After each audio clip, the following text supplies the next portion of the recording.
He was born into poverty, had little education, and almost everything was against him. But despite the odds, he didn't just pull himself up to success, he also lifted thousands from despair. This is the extraordinary journey of a man who turned his impossible life into an inspiration for millions. Chris Gardner was born in 1962 in a tiny house in a poor neighborhood in Milwaukee, USA. His dad left the family long before he was born, so Chris only has memories of his mum. She did her best to raise him and his two brothers, alone, always working to put food on the table and a roof over their heads. Their house was shabby, their clothes patched, and sometimes their stomachs rumbled, because there wasn't enough food. But Mama Gardner had a strong spirit, and she poured that strength into her boys. You should set goals, she often told them, and until you reach them, don't rest. If you decide something, the whole world can bow down to you. These words hit Chris deeply, shaping him like a gardener tends his plants. As Chris grew older, he saw how hard his mother worked. He watched her fade away physically and emotionally from the burden of their poverty. Determined to make their lives better, he began to excel in school. But while he dreamed of a brighter future, reality kept pulling him back. At 14, he got involved with the wrong crowd, and soon his mother found him surrounded by bad influences. Chris, she said with tears in her eyes, you have to get out of this place if you want to do great things in life. Soon after, he joined the Navy, hoping for stability and a purpose. But the military life was harsh and lonely. Just as Chris thought he had found a path to success, he was sent back home after hurting his knee in an accident. Back on the streets of Milwaukee, he was lost without direction. Poverty seemed to be his destiny. But the thought of his mother kept pushing him forward. With a lump in his throat, he said to himself, I have to do something big. I must make my mother proud. So he started college, earning good grades and making plans for the future. But financial struggles loomed large, and soon he had to drop out.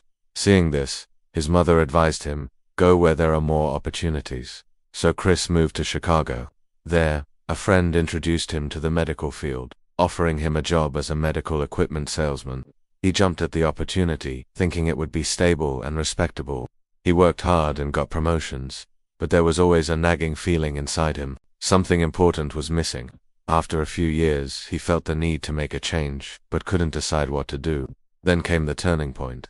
In 1985, he married a woman named Shirley, and together they started a new life. But soon financial troubles struck again. To support his growing family, Chris took a job distributing medical equipment.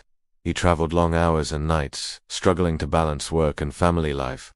The strain of the long hours eventually took a toll on his marriage, and Shirley left him. Suddenly, Chris found himself alone with his young son Christopher Jr. to take care of. He had to be both the mother and father for his little boy.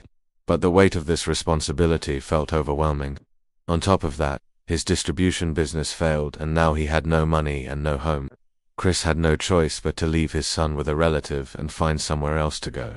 He spent his nights sleeping in the subway and surviving on the kindness of strangers. Every night he looked at his son's innocent sleeping face and promised himself, one day we won't be here, I promise. Through all this, he never stopped looking for ways to make money. And finally, he found a job at a prestigious brokerage firm called Dean Witter, working his way up from the bottom. But this job was not like any other. It was an unpaid internship.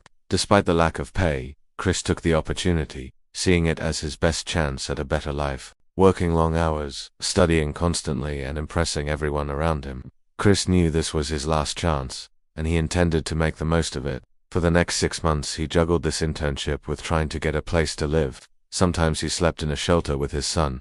Other times he slept in the subway or at the homes of friends and relatives. But none of these places were permanent. Every morning he woke up and hoped for a better day. Late one night, exhaustion caught up with him and he fell asleep on a train. When he woke up, he found himself in a police cell. He learned that someone had robbed the train and mistakenly thought he was the culprit. Spending the night in jail made him realize how unstable his life had become. When he returned to work, he approached his boss and asked if he could have a private word. Overcoming his shyness, he explained his situation, hoping for some understanding. But his boss was unmoved. I'm sorry, he said, but we can't afford to lose any time. This competition is fierce. Chris was devastated, but his son's trusting face pushed him to keep going. He continued working hard, determined to succeed. Finally, the day arrived when the company was supposed to announce their decision.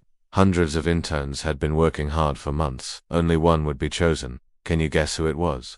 That's right, it was Chris. He was the only intern from his team to be offered a full-time position.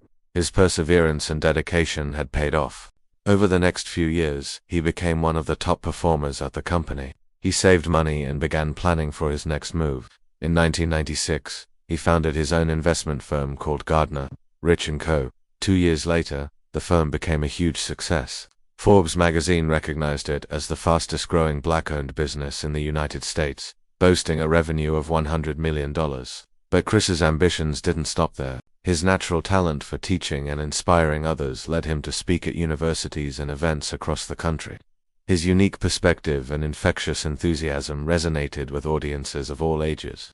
Soon his story attracted the attention of Hollywood, and in 2006, Will Smith played Chris in the movie The Pursuit of Happiness. This biographical film based on Chris's life became a worldwide sensation, teaching people about pursuing their dreams and never giving up. Today, Chris continues to be a leading force in the financial world, but he hasn't forgotten his roots. He has established a scholarship fund for underprivileged students and mentors young people facing challenges similar to those he experienced. His incredible life journey has taught him valuable lessons about happiness and success. In his own words, success is not the endpoint of a race. It's not about being the first to cross the finish line. True success is about refusing to give up and making the world a better place. Chris's story teaches us to redefine success. It's not about fancy cars, big houses, or overflowing bank accounts. Rather, it's about staying resilient when times get tough, chasing your dreams fearlessly, and giving back to others. His life stands as a testament to the power of resilience, the importance of purpose, and the transformative potential of generosity. So the next time you feel like giving up on your dreams, remember Chris Gardner's story. Let his journey inspire you to keep moving forward. Success is not a destination, but a continuous journey of learning and evolving. Don't be afraid to take risks, embrace challenges, and help others along the way. Who knows? You might just be the next Chris Gardner ready to change the world. Thank you for watching this episode. We appreciate your support and hope it has been as enriching for you as it has been for us to prepare it. If you enjoyed this story, give it a thumbs up, subscribe to our channel for more such inspiring stories, and don't forget to turn on notifications to never miss out on any new videos.